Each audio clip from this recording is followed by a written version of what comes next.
This is an introduction to the center stack of a Subaru Ascent 2020.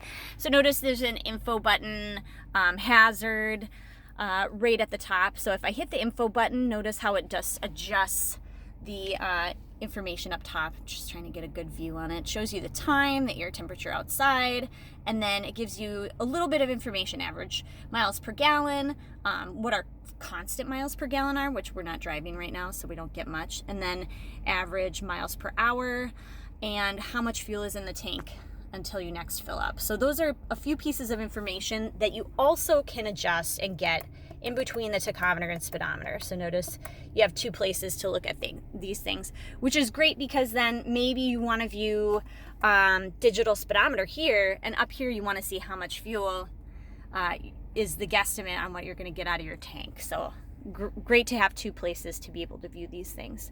Then below that is our main touch screen. Notice there's a phone, there's a place for media, which is anything external, so USB, CDs, and such, and then there's a place for apps. There's a couple of Subaru apps. This Subaru app is going to be something that you could upload from your phone and would give you wireless access to several other apps in one spot.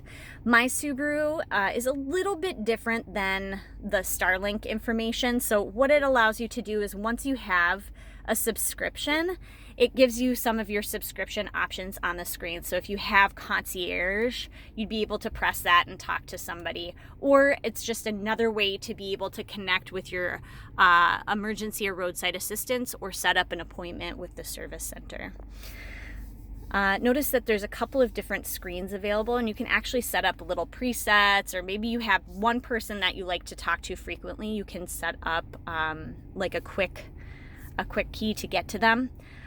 Radio, if you wanted to program a radio station, it's really super easy. Notice we have FM, AM, and Sirius XM. Down here, if you wanted to program not just FM, but Sirius XM, let's say you wanted to program, find your station that you like, and then you press and hold on the number that you want it to be programmed to. Really easy, it sets right away. So an easy way to set up your radio. Sirius XM you'll get a subscription to for 4 months. There's no cancellation required. It'll just cancel out for you. You'll get all sorts of snail mail from Sirius XM giving you all the deals.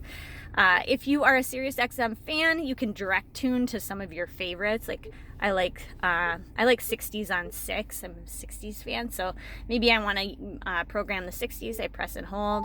Boom, there it is. And notice there's FM and Sirius XM, so you don't have to keep switching between functions or sources. Notice there's a couple of quick keys: home button, radio, phone, apps, and media. And then there's also the track buttons, which sort of double as these buttons on the steering wheel here. So tune, where you can change your radio station and volume. If you wanted to mute out the volume, you just press that and it will mute out the system. Down here is your HVAC. So if you wanted to